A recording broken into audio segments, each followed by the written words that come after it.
அவர்கள் நம்மை விட்டு பிரிந்து சென்றது பேரழிவாக கருதப்பட்டது. அவர்களோ அமைதியில் இளைப்பாறுகிறார்கள். நம் ஆண்டவராகிய இயேசு கிறிஸ்துவின் அன்பும் அருளும் அமைதியும் மகிழ்ச்சியும் உங்கள் அனைவரோடும் என்றும் இருப்பதாக. அன்பிற்குரிய சகோதர சகோதரிகளே, அன்னை ஆஞ்சலிகா அவர்கள் இவ்வாறு குறிப்பிடுகிறார். நீங்கள் ஒரு கல்லறையை கடந்து செல்லும் போது ஒவ்வொரு முறையும் இது ஒரு சிறு ஜெபத்திற்கான நேரம் என்று நினைத்து கொண்டு, ஆண்டவரே இவருக்கு நித்திய இளைப்பாறுதலை தாரும் என்று செபியுங்கள். அதுபோலவே வணக்கத்திற்குரிய புல்டன்ஷீன் அவர்கள் இவ்வாறு குறிப்பிடுகிறார். நாம் சொர்க்கத்திற்குள் நுழையும் போது நம்மிடையே வாழ்ந்து மரித்தவர்களை நேரடியாக பார்ப்போம். அவர்களில் பலர் நம்மை நோக்கி வந்து நமக்கு நன்றி தெரிவிப்பார்கள். அவர்கள் யார் என்று நாம் கேட்போம். அவர்கள் நீங்கள் உத்தரிக்கும் நிலையில் உள்ள ஆன்மாக்களுக்காக ஜெபித்த ஒரு ஏழை ஆன்மா என்று கூறுவார்கள் என்று சொல்லுகிறார். மீண்டும் சொல்லுகிறேன், அவர்கள் யார் என்று நாம் கேட்போம். அவர்கள் நீங்கள் உத்தரிக்கும் நிலையில் உள்ள ஆன்மாவிற்காக ஜெபித்த ஒரு ஏழை ஆன்மா என்று கூறுவார்கள் என்று சொல்லுகிறார். அன்பு நிறைந்த சகோதர சகோதரிகளே, நம் குடும்பத்தில் வாழ்ந்தவர்களை நாம் பிரிந்திருக்கிறோம். அது ஒரு பெரும் இழப்பு தான். நமக்கு வழிகாட்டிகளாக இருந்தவர்கள், நம் தேவைகளை நிவர்த்தி செய்தவர்கள், நம்மை பாதுகாத்தவர்கள், நாம் நன்றாக வாழ்வில் உயர வேண்டும் என்று நினைத்தவர்கள், நமக்கு கல்வி அறிவை கொடுத்தவர்கள், நமக்கு வேலை வாய்ப்புகளை சொல்லிக் கொடுத்தவர்கள், நமக்கு சொத்து சுகம் வசதி வாய்ப்புகள் என எல்லாவற்றையும் தந்தவர்கள் இன்றைக்கு நம்மோடு இல்லை. நம்மை விட்டு பிரிந்திருக்கிறார்கள். நாம் அவர்களை விட்டு பிரிந்திருக்கிறோம். சகோதரனே சகோதரியே, இது ஒரு பெரும் இழப்பு தான். இது வேதனை தான், இது துன்பம் தான், இது வலிதான், இது கண்ணீரை நமக்கு வர வைக்கும். ஒவ்வொரு முறையும் அப்படிப்பட்ட ஒரு நல்ல ஆன்மாவை நினைக்கிற போதெல்லாம் நம் கண்கள் கலங்கிவிடும், நம் இதயம் துடிதுடிக்கும். ஏனென்றால் நம் இதயத்திற்கு நெருக்கமான, நம் நெஞ்சத்தில் வாழ்ந்த ஒருவரை நாம் இழந்து விட்டிருக்கிறோம். உன் கணவனாக, உன் மனைவியாக, உன் பிள்ளைகளாக, உன் தாய் தந்தையாக, யாராக வேண்டுமானாலும் இருக்கலாம். சகோதரனே சகோதரியே, இந்த நாள் நமக்கான ஒரு நாள், நம் ஒவ்வொருவருக்கான நாள், ஒரு சிறப்பான நாள். என் அன்பு சகோதரனே சகோதரியே, நீங்கள் கல்லறைக்கு போனீர்களா? கல்லறையை சுத்தம் செய்தீர்களா? கல்லறையில் இருக்கின்ற நம் சகோதரனுக்காக சகோதரிக்காக ஒரு மெழுகுதிரி ஏற்றினீர்களா? மலர்களை தூவி அஞ்சலி செலுத்தினீர்களா?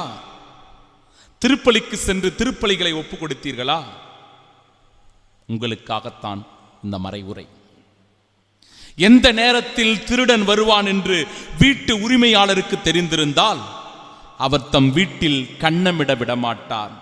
லூக்கா நற்செய்தி 12வது அதிகாரத்தில் குறிப்பிடப்படுகிறது.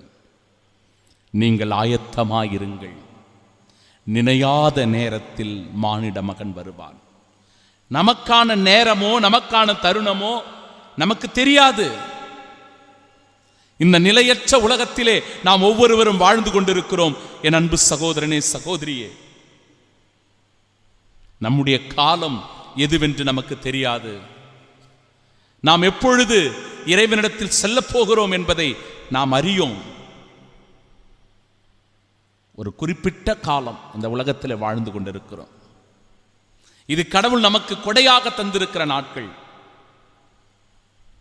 இந்த நாட்களை அர்த்தமுள்ள விதத்தில் நாம் வாழ்கிற போதுதான் மறு உலக வாழ்விற்கான பாதையை நாம் செம்மையாக்குகிறோம்.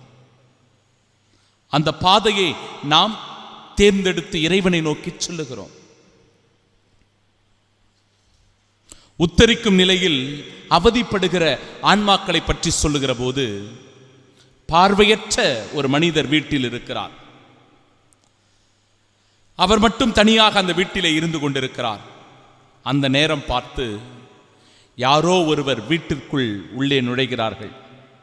வீட்டிற்குள் அங்கும் இங்குமாக அவர்கள் நடமாடுகிறார்கள். பொருட்களை எடுப்பது இவர்களுக்கு கேட்கிறது. இந்த பார்வையற்ற மனிதர் யோசிக்கிறார், யாரோ ஒருவர் உள்ளே வந்திருக்கிறார், ஆனால் யார் வந்திருக்கிறார் என்று தெரியவில்லை. இங்கும் அங்கும் நடந்து போய் கொண்டிருக்கிறார், ஆனால் என்னால் பார்க்க முடியவில்லை. பொருட்களை எடுக்கிறார், ஆனால் அவர் என்ன பொருட்களை எடுக்கிறார், என்ன செய்து கொண்டிருக்கிறார் என்று தெரியவில்லை. அவரை துரத்தவும் முடியவில்லை, அவரை பிடிக்கவும் முடியவில்லை.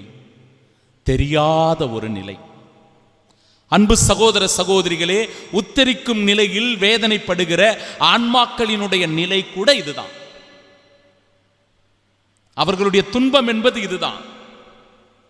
அவர்களால் உணர முடியும் இறைவனை, வானதூதர்களை, புனிதர்களை இவர்களால் உணர்ந்து கொள்ள முடியும்.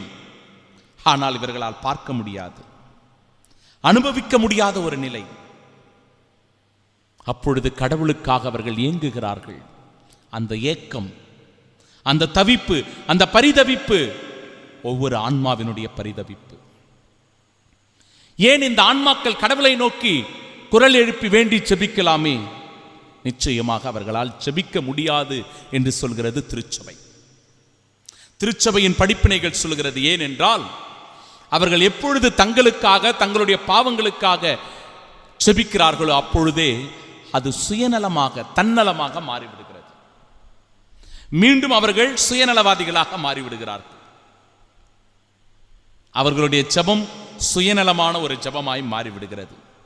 அதனால்தான் உங்களை போன்ற, என்னை போன்ற நாம் எல்லோரும் ஒன்றாக இணைந்து நம் குடும்பத்தில் வாழ்ந்து மரித்தவருக்காக, உத்தரிக்கும் நிலையின் ஆன்மாக்களுக்காக, யாரும் நினையாத ஆன்மாக்களுக்காக இந்த திருப்பலிகளை ஒப்பு கொடுத்து செபிக்கிறோம். சகோதரனே, சகோதரியே, நீ ஒப்பு கொடுக்கிற ஒரு திருப்பலி, இந்த நாளில் நீ ஜெபிக்கிற ஒரு ஜெபமாலை, நீ செய்கின்ற புண்ணிய செயல்கள், இரக்கச் செயல்கள், நீதி செயல்கள், அன்பு செயல்கள் எல்லாம் ஏதோ ஒரு ஆன்மாவிற்கு புண்ணியத்தை தருகிறது. ஒரு ஆன்மா தூய்மை பெறுவதற்கும் இறைவனை முகமுகமாய் காண்பதற்குமாக அது பெரும் உதவியாக சென்று சேருகிறது. இதை நாம் உணர வேண்டும். ஒரு படகு கரையில் நிற்கிறது. அந்த படகை கடலில் அனுப்பி வைப்பதற்காக பல மனிதர்கள் ஒன்றாக அந்த கரையிலே கூடியிருக்கிறார்கள். படகு மெதுவாக கடலுக்குள் நகர ஆரம்பிக்கிறது. கரையில் இருந்தவர்கள் அந்த படகையே பார்த்து கொண்டிருக்கிறார்கள். அதில் செல்லுகிற மனிதருக்கு அவர்கள் கையசைத்து பத்திரமாய் போய்விட்டு வா என்று சொல்லுகிறார்கள். படகு கொஞ்சம் கொஞ்சமாக கடலுக்குள் செல்ல செல்ல அந்த உருவம் கொஞ்சம் கொஞ்சமாய் மறைந்து கொண்டே வருகிறது. ஒரு குறிப்பிட்ட நேரத்தில் அது முற்றிலுமாக மறைந்து போகிறது. மறைந்து போகிற அந்த படகும் அதில் இருக்கின்ற அந்த மனிதரும் அப்படியே அந்த கடலுக்குள் மூழ்கி இறந்து விடுவார்களா என்றால் நிச்சயமாக இல்லை, நிச்சயமாக இல்லை. மாறாக நம்முடைய விசுவாசம், நம்முடைய நம்பிக்கை, அந்த கரையில் நின்று கொண்டிருக்கிற ஒவ்வொருவரும் சிந்திப்பது என்னவென்றால், நிச்சயமாக அந்த மனிதர் மறுகரையை சென்று அடைந்திருப்பார். அந்த மறுகரை கிறிஸ்து, அந்த நம்பிக்கை கிறிஸ்து, அந்த மறுவாழ்வு கிறிஸ்து, அந்த உயிர்ப்பின் நம்பிக்கை நமது ஆண்டவர் இயேசு கிறிஸ்து. என் அன்பு சகோதரனே, சகோதரியே, நிலையில்லா உலகு, நிஜமில்லா உறவு, நிலையானது ஒன்றும் இல்லை என்று சொல்லி நாம் பாடி ஜெபிக்கிறோம். நிலையற்ற இந்த உலகத்திலே நிலையானது ஒன்றும் இல்லை என்பதை நாம் உணர்ந்திருக்கிறோம். அதனால்தான் யோபு கூட சொல்லுவார், ஆண்டவர் எனக்கு கொடுத்தார், அவர் எடுத்துக்கொண்டார். நான் இந்த உலகத்தில் வரும்போது எதையும் கொண்டு வரவில்லை, நிர்வாணமாய் இந்த உலகத்திற்கு வந்தேன், இந்த உலகத்தை விட்டு போகும்போதும் அப்படியே செல்ல போகிறேன். ஆண்டவர் கொடுத்தார், ஆண்டவர் எடுத்துக்கொண்டார். மனித வாழ்க்கை கூட இதுதான் அன்பு சகோதர சகோதரிகளே. இன்றைக்கு நம்முடைய சகோதர சகோதரிகள், நாளைக்கு நாம் எல்லோரும். இதுதான் யதார்த்தமான உண்மை. ஆனால் நமது நம்பிக்கை சொல்லுகிறது, சாலமோனின் ஞான புத்தகம் 3வது அதிகாரம் 1வது இறை வார்த்தை, நீதிமான்களின் ஆன்மாக்கள் கடவுளின் கையில் உள்ளது, கடும் தொல்லை எதுவும் அவர்களை தீண்டாது. உறுதியான விசுவாசம். சாலமோனின் ஞான புத்தகம் 3வது அதிகாரம் 3வது இறை வார்த்தை, அவர்கள் நம்மை விட்டு பிரிந்து சென்றது பேரிழப்பாக கருதப்பட்டாலும் அவர்களோ அமைதியாக இளைப்பாறுகிறார்கள். அதனையே பொன்னை உலையிலிட்டு புடமிடுவது போல அவர் அவர்களை புடமிட்டார் என்று சொல்லுகிறது 3வது அதிகாரம் 6வது இறை வார்த்தை. அன்பு சகோதரனே சகோதரியே, நமது ஆண்டவர் இயேசு கிறிஸ்து நம்முடைய பாரங்களை, நம்முடைய வேதனைகளை, நம்முடைய துன்பங்களை எல்லாம் சுமந்து கொள்வதற்கு தயாராக இருக்கிறார். மத்தேயு நற்செய்தி 11வது அதிகாரத்தில் அற்புதமாய் குறிப்பிடப்படுகிறது, பெரும் சுமை சுமந்து சோர்ந்திருப்பவர்களே எல்லோரும் என்னிடம் வாருங்கள், நான் உங்களுக்கு இளைப்பாறுதல் அளிக்கின்றேன். மத்தேயு நற்செய்தி 4வது அதிகாரம் 5வது இறை வார்த்தை, துயருருவோர் பேறு பெற்றோர், அவர்கள் ஆறுதல் பெறுவார்கள். யோவான் நற்செய்தி 11வது அதிகாரம் 25வது இறை வார்த்தை, உயிர்த்தெழுதலும் வாழ்வும் நானே, என்னிடம் நம்பிக்கை கொள்வோர் இறப்பினும் வாழ்வார் என்று சொல்கிறது. எல்லாம் நம்பிக்கை நிறைந்த வார்த்தைகள், நமக்கு நம்பிக்கை ஊட்டுகிற வார்த்தைகள். நாம் சோர்ந்து போகும்போது, தளர்ந்து போகும்போது, அழும்போது, கண்ணீர் விடைக்கும் போது, நம்பிக்கை இழக்கிற போது இந்த வார்த்தைகளை நாம் உறுதிப்படுத்திக் கொள்ள வேண்டும். 1 கொரிந்தியர் புத்தகம் 15வது அதிகாரம் 55வது இறை வார்த்தை, சாவே உன் வெற்றி எங்கே, சாவே உன் கொடுக்கு எங்கே. சாவை வென்றவர் நமது ஆண்டவர் இயேசு கிறிஸ்து. என் அன்பு சகோதரனே சகோதரியே, உன்னுடைய ஒரு ஜெபம், உன்னுடைய ஒருத்தல் முயற்சிகள், நீ செய்கின்ற தான தர்மங்கள் ஒரு ஆன்மாவிற்கு புண்ணியமாய் போய் சேர்கிறது. தயவு செய்து இந்த ஆன்மாக்களின் நாளில் தாராள உள்ளத்துடன் உதவி செய்வோம், இரக்கச் செயல்களை செய்வோம், கல்லறைகளை சந்திப்போம், ஜெபங்களை ஏறெடுப்போம். திருவெளிப்பாடு புத்தகம் 21வது அதிகாரம் 27வது இறை வார்த்தை, தீட்டுப்பட்டது எதுவும் ஒருபோதும் அதில் நுழையாது, அதுபோல் அருவருப்பானதை செய்வோரும் பொய்யரும் அதில் நுழைய மாட்டார்கள். தெளிவாகவே இறை வார்த்தை சொல்கிறது. அப்படிப்பட்டவர்கள் நிச்சயமாக இறைவனிடம் செல்ல முடியாது. தீய வாழ்க்கை நாம் வாழ்ந்து கொண்டிருக்கிறோம் என்றால், தாறுமாறான வாழ்க்கை வாழ்ந்து கொண்டிருக்கிறோம் என்றால், பாவச் செயல்களில், குற்ற செயல்களில் ஈடுபட்டு கொண்டிருக்கிறோம் என்றால், நம்முடைய உடலை, ஆன்மாவை நாம் கரைப்படுத்திக் கொண்டிருக்கிறோம் என்றால், மனம் மாற வேண்டும், மனம் திருந்த வேண்டும், பாவ மன்னிப்பு பெற வேண்டும், நம்மை நாமே பரிசுத்தமாக்கிக் கொள்ள வேண்டும். அதன் வழியாக இந்த வாழ்க்கை அர்த்தமுள்ளதாக மாறுகிறது. என் அன்பு சகோதரனே சகோதரியே, இதை உணர்ந்து கொண்டு இன்றைய நாளில் சிறப்பாக மன்றாடி வேண்டி செபிப்போம். எப்படி லாசர் ஆண்டவருடைய அந்த பேரின்பத்தில் பங்கு பெறக்கூடிய பாக்கியம் பெற்றாரோ, ஆபிரகாமின் மடியில் அமர்ந்து கொண்டு பேரின்பத்தை அனுபவித்தாரோ, அத்தகைய பேரின்பத்தை நம்முடைய குடும்பத்தில் இருக்கிற ஒவ்வொருவரும் அனுபவிக்க வேண்டும். மரித்தவர்களுக்கு அந்த பேரின்பம் கிடைக்க வேண்டும்.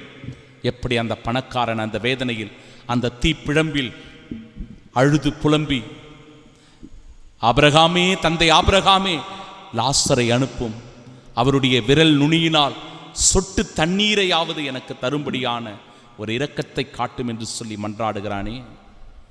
இதோ எனக்கு 5 சகோதரர் இருக்கிறார்கள், அவர்கள் மனம் மாறட்டும், மனம் திருந்தட்டும் என்று சொல்லி நம்மை குறித்து வேதனைப்படுகிற ஒரு ஆன்மா நம்மை குறித்ததாக பேசப்படுகிறதே.